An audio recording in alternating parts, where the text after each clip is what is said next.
Diversity and inclusion in clinical trials. So learning about inclusion in clinical trials with the goal of more diversity is a priority to Dr. Matthew Boyd. Dr. Boyd is a senior medical science liaison at Johnson & Johnson Innovative Medicine. In his role, he communicates medical scientific data, bridges connections between internal and external stakeholders, and provides invaluable expertise to clinical research teams. Ladies and gentlemen, please give it up for Dr. Matthew L. Boyd. How you doing, man? How are you doing? Welcome. Thanks so much for the invitation. Appreciate it. Thank you. it. So I guess this is where they want me. I know I have some slides there too, so I may walk around a little bit if I can. Hopefully the crowd can see my slides. But I'm Matthew Boyd, so I'm a pharmacist by training. So that means I have done lots of training to take care of patients. I currently work for Johnson & Johnson Innovative Medicine as a senior medical science liaison, which basically means I commute medical data to a lot of the healthcare practices that many of our patients go to. So that in our area, I live in the DMV, I live in Silver Spring, Maryland. So that's every institution from Johns Hopkins all the way to the Nova Health System as well. I work with Georgetown. I work with a lot of those community academic institutions to be able to bring our innovative trials to those institutions to hopefully support and take care of patients just like you.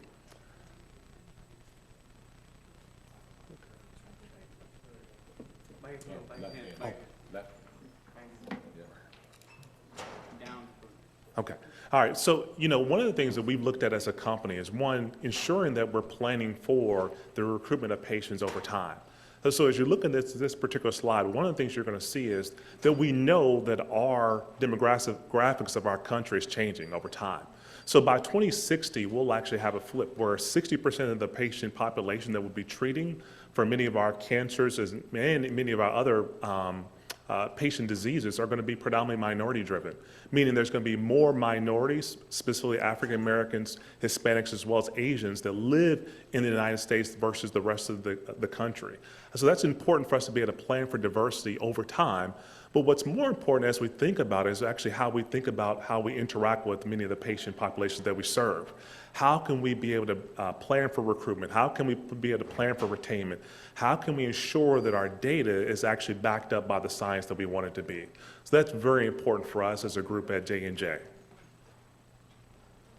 So an important caveat to this is, one of the things that we looked at is, how can we improve? So in this particular graph, what you'll see is that 24 out of the 31 trials that were approved between 2015 and 2017, less than 5% of them had Black or African American enrollment. So think about that.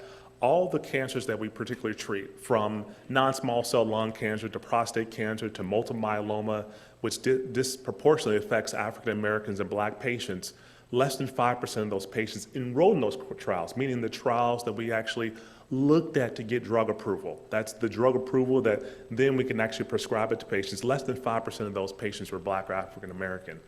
So it really set us to a point where, okay, how do we improve it? How do we actually engage with patient populations to actually improve upon that number? We cannot just be okay with that number being where it's at, especially if we want to be able to ensure that our drugs work safely in the patients that we're treating in our academic institutions. So, of course, I can go through a lot of the particular things that have led to some of where we're at. We can talk about mistrust. I think everyone knows about the Tuskegee incident. We can talk about the Indian Health Service. We can also talk about how birth control was originally prescribed in Puerto Rico to unsuspecting Puerto Rican women. That's something that's not well known about, but where those initial trials happened, many of those Puerto Rican women didn't know they were taking birth control. They were just prescribed it, they took it, and they were being studied. Similar to Tuskegee, the syphilis incident, where for over 50 years it was studied, and those men who were infected with syphilis had no idea they could transfer it on to their sexual partners and weren't even treated with it even after we knew penicillin was a great treatment and could cure patients, right? So that has all led to many of those mistrust items. So that leads to African Americans and minorities being less likely to go to their doctor, less likely to engage at a particular health institution. So those are a lot of those mistrust opportunities there.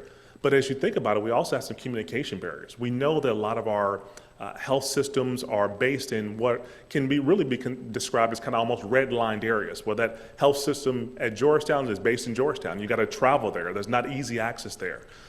We know that there's lack of diversity within our healthcare institution as well. So the physician that you're seeing, the nurse that's going to be treating you, the phlebotomist that's going to be drawing your blood, do they look like you? Is there someone that you can talk to, someone that you can actually trust to be able to tell you what's currently happening with them?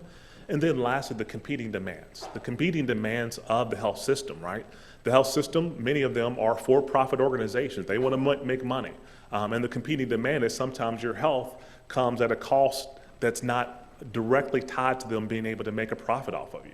So we as a company want to step in and say, okay, how do we ensure that the funding that we send out to these healthcare organizations is accounted for? How do we ensure that the patients that are going to be treated at these health institutions represent the disease that they're treating, but also represents the greater population that we're treating as well?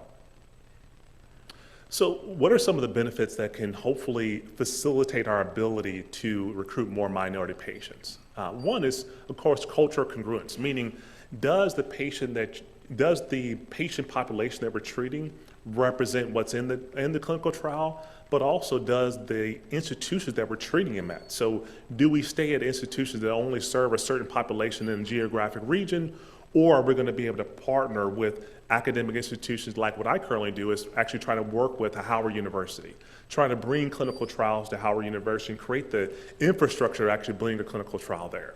Or do we work in those rural areas? I'm also working with West Virginia University. West Virginia University Health System is the only major academic health system in West Virginia. They have a huge rural population that needs to be serviced as well. What are the benefits? So some of the benefits, of course, can be more reimbursement opportunities for the patient population.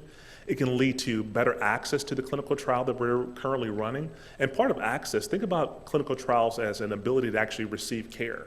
One of the things that sometimes people are not told or are not counseled on is I work in or actually fully funded, meaning you are going to get that medication for free. You don't have to pay for it. You're enrolled in it. We're collecting data on it, but you get that treatment for free. One of the things that we're also doing is ensuring that those items are passed down onto patients so that you're actually informed that you're getting that treatment for free, so that people can talk you through enrollment. The other part is low-risk interventions. Part of low-risk interventions is actually doing things exactly like this at Black Health Matters. Being able to have the Research Includes Me booth, being able to have the Johnson & Johnson Global Health Equity booth here as well. Being able to talk to patients directly where they are in their neighborhoods, and being able to have opportunities to engage with patient populations and community leaders. The other thing we're doing as a company is trying to ensure that the convenience factor. It's very hard for a mom or a dad who has just received this particular diagnosis to say, I'm going to be enrolled in this clinical trial, and I'm going to go and take all these labs, and I'm going to go and deal with the parking situation. So ensuring that we provide things like healthcare for your child, babysitting services, or a service that can be able to provide transportation services for you to be able to get back and forth to your appointments. Also be able to provide some level of virtual engagement. So we live in an age where everyone hopefully has had the opportunity to engage in different platforms virtually, being able to provide some virtual interventions also. So, one of the things that I can say is, we can be happy about is we have improved participation in clinical trials, right? So if you look at this particular graph, right now you see where we were from 1995 through 1999. Basically, we had very middle enrollment, so 83% of the trials were predominantly European or white enrollment. 13% of the trials were African American, which is actually right around where the patient population was at the time, if you're thinking about African Americans as a global population. 1% Hispanic and 3% Asian. So that's one of the things where we're at. But when we took a snapshot, And you looked at 2020, we've actually not improved much. We actually got worse in enrollment of African American patients specifically. We went from 13% now down to 8%. So that's something that we're continuing to work on as a company, to say, how do we engage to make sure our clinical trials look more like the patient populations that we're actually treating? Yeah, and we've improved with Hispanic enrollment, improved with Asian enrollment, but this is still an area of opportunity for us as a company to ensure that we're engaging with patient populations, specifically Black and African American. So how do we do it? There's many different research ways of how we do it. We think we are being able to engage patients in, one is planning for diversity from the outset. And part of that is planning for diversity is ensuring that you have a diversity plan. So now all of our clinical trials actually have a diversity plan aligned with it, meaning we actually have goals and objectives to enroll a certain amount of African American patients. One of the things I can speak to specifically in multiple myeloma, where about 40% of patients who are diagnosed with multiple myeloma are Black or African American. And I just told you that earlier, that less than 5% of our trials normally had Black or African American patients.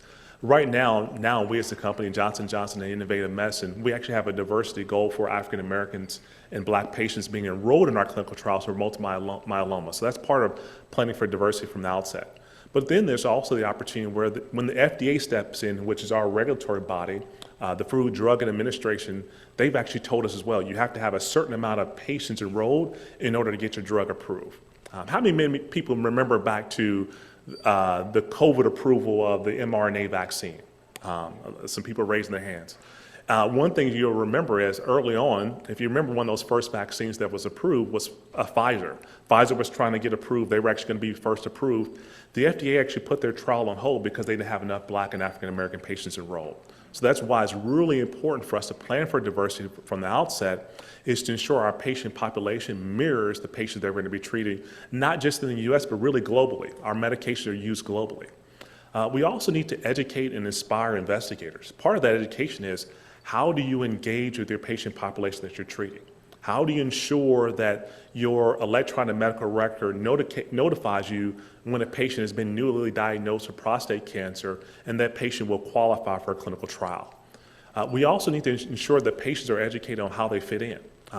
Doing events like this, ensure that patients know that don't just look at it as a clinical trial. I know this from experience of many of the patients I engaged with when I worked at Georgetown was like, well, do I really want to be enrolled in that trial?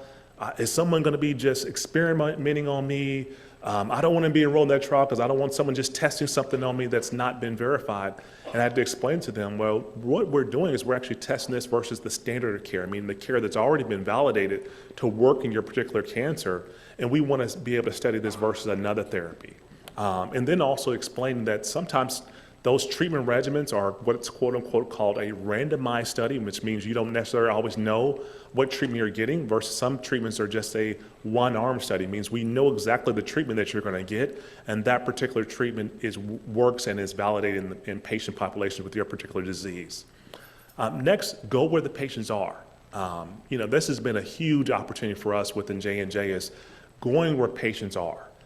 It's so important that we open and enroll patients in their local communities. So it's working with institutions that have the capability and ability to enroll more minority patients, one, but it means we have to go where the patients are, in the sense of, can we work with the institutions that normally have not been a part of our quote unquote global clinical operations, meaning the normal institutions we've normally worked with. So it means going to different institutions, helping them build out the infrastructure to actually be able to do research at their particular institution, providing grant funding to be able to hire and train people to be that research coordinator, that research nurse, that research pharmacist, and then also being able to fund specific fellowships. And those are all things that we do within Johnson & Johnson Innovative Medicine.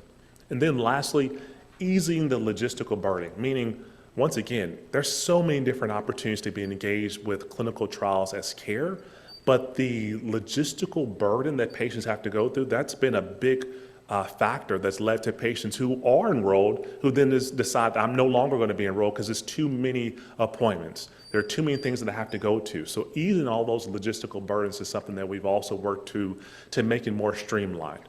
Opening up the inclusion-exclusion criteria, which basically means who can and who cannot participate in the trial. Making sure that it's more realistic to the real world patients we're currently treating, meaning if we're treating prostate cancer, we want that man who is, yes, diagnosed with prostate cancer, but also has high blood pressure, also has diabetes. We want to be able to include that man because we want to make sure that our drug works in that real world setting and not just in a quote unquote perfect patient population, right? Lastly, what is our approach to diverse recruitment? One, ensuring that we're disseminating information accurately. Provide resources like the Research Includes Me brochures, providing those resources to make sure that they're meeting the underserved patient population that we're treating. We're promoting the advancement of diversity and inclusion throughout all of our trials. Going back to earlier, I talked about the diversity plan. How do we expand the diversity plan to not just our late phase, meaning those later clinical trials, but our early phase clinical trials as well? And then providing educational materials and recruitment materials in the patient's native language or in patient language that's friendly to patients. So one of the projects I worked on is ensuring that if we're treating a patient population in Africa, to make sure that it's in, yes, Arabic, but it's also in their particular native language that's also spoken there as well. If we're doing a clinical trial in Latin America, to ensure that the clinical trial is also in Spanish. Being able to make sure that the patient information is disseminated in the way that they can understand it. Locally here, we made sure that a clinical trial that we worked on at Howard was, we have a big Amharic population, meaning Ethiopian population in our area, making sure the patient population or the patient information was actually in Amharic as well. So those are things that we've done within J&J. Lastly, we had talked about Research Includes Me. Research Includes Me is a website that you can actually go to be able to learn more about clinical trials as care. It's an opportunity to be engaged with, if you're newly diagnosed with a particular disease, you can actually find out where clinical trial is actually going on with your particular disease state in your local area as well. And that's an opportunity for you to be engaged with clinical trials. So I want to open it up to any questions that the audience might have and hopefully be able to take some questions.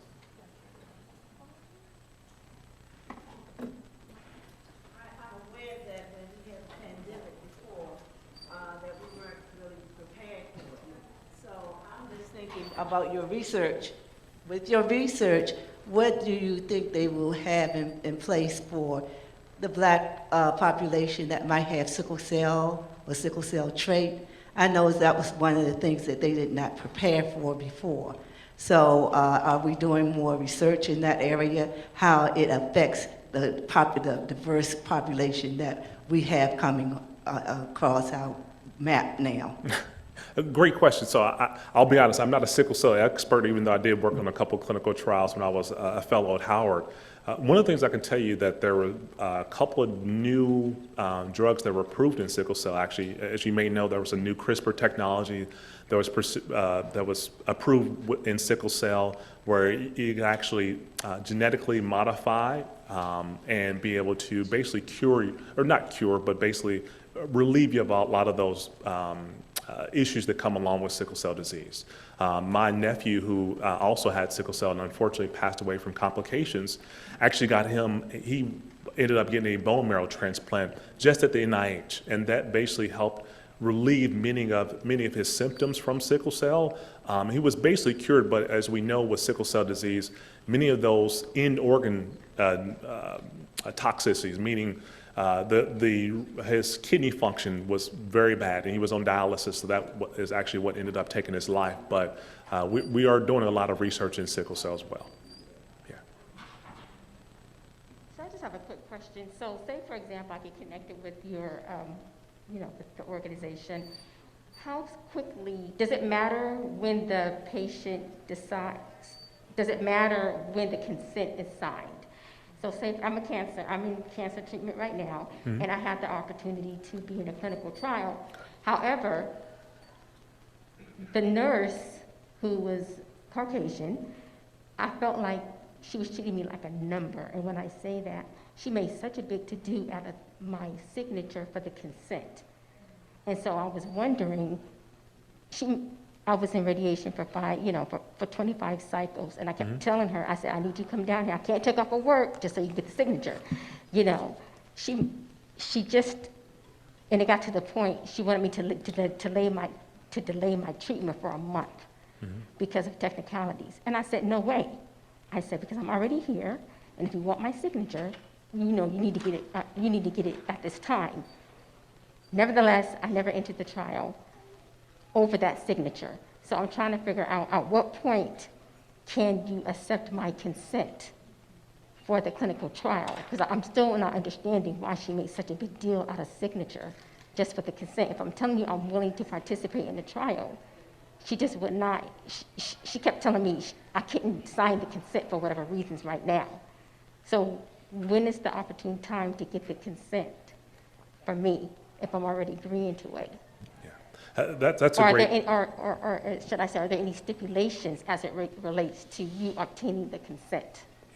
That's a great question. So, just for the audience, so a consent form is basically telling us that you are consenting to be a part of the clinical trial. And that technically has to be signed before you can be enrolled and get the investigational drug that's part of the trial, or even the standard of care drug, meaning that drug that we already know that it works in patients. So that has to be signed and documented before you can actually be enrolled into the trial. So it's actually really important to get those consents done. And what many institutions will do is maybe your doctor will talk to you initially about the trial, and then they normally send you home with a stack of papers. And that stack of papers is for you to bring back in your next appointment with that consent signed. So it's really important to be able to work with your research nurse or your research pharmacist or your physician to be able to ensure all that documentation is signed so that you can be enrolled in the trial. So that consent is exactly as you said. It's actually extremely important because you cannot be enrolled in the trial without that consent being signed, because now we're giving you medication that you have not consented to. And actually, even in the health institutions I previously worked with, even with a standard of care drug, meaning you're not enrolled in a trial, but you're getting cancer treatment, you still technically should do a consent to ensure that you're consenting to having either been discussed with, talked about, or you've read about the treatment that you're going to get, so that way you know the treatment is accurate. So hopefully that provides some perspective about consent. I have a question. With the change of demographics in participants in the research trial, what is being done to increase the number of researchers from underrepresented populations? Yeah, that's a great question. I think one of the important things that we've done within our company is ensure that we're providing funding for fellows. So what a fellowship basically means is you've gotten a doctoral level degree. So I got my doctoral level degree. I went on and did a 2-year fellowship. So that's post-training fellowship at Howard University, and that was predominantly in cancer research and then also health disparities research. That was my path.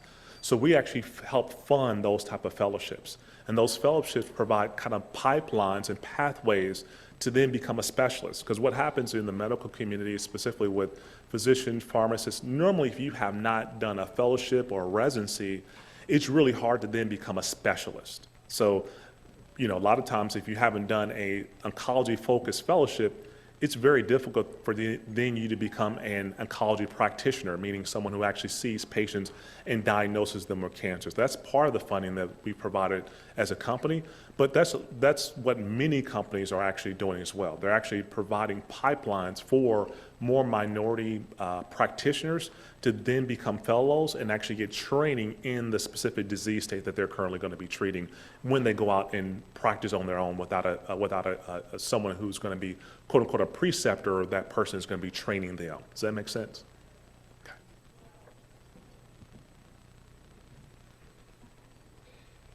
Hello.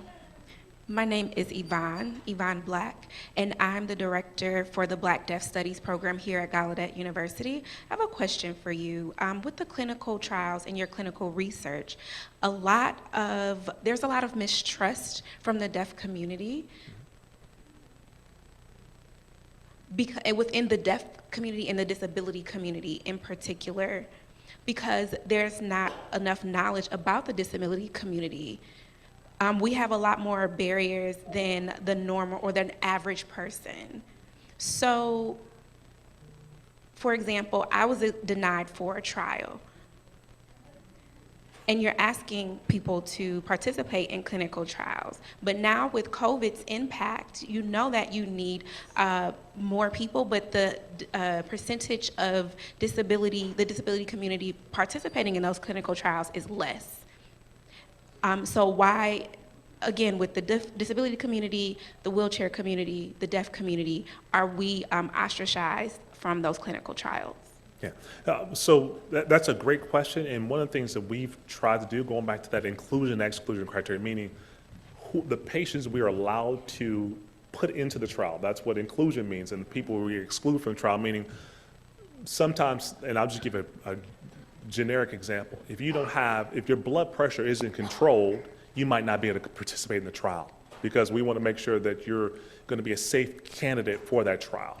I know that we've helped relieve some of the burdens as far as going to specifically the disability community. I can't speak directly to the deaf community, but I know the disability community we've tried to relieve as many burdens as possible. So someone who is quote unquote not able to walk, or they're wheelchair bound, they're not automatically excluded just because they utilize a wheelchair as their mode of transportation.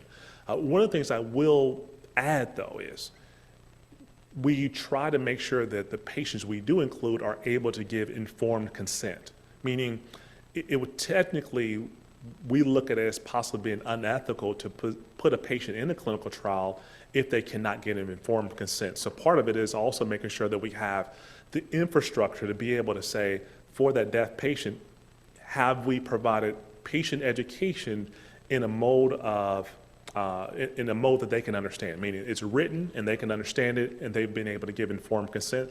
That's an important part of our practice as well. Thank you. We have one last question. My question is, the Diversity, Equity, and Inclusion Plan, did you roll that out after looking at the percentage of African Americans that dropped who are dealing with clinical trials? And how effective has that DEI plan been for you? Yeah, that's a great question. So we actually rolled it out pre what we saw in 2020, right? So that was actually, we've been doing this work probably since 2017. So it's been going on longer than I've been with the organization, but it's been going on since 2017. And what we've done over time is we've put more things in place to ensure that our numbers are continually to trend upwards.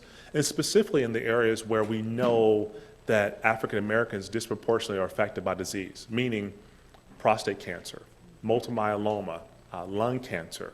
I predominantly work in cancer, so that's the language I speak. I've been working in cancer kind of my whole career, but I know that those are things we're doing within the oncology group within Johnson & Johnson Innovative Medicine.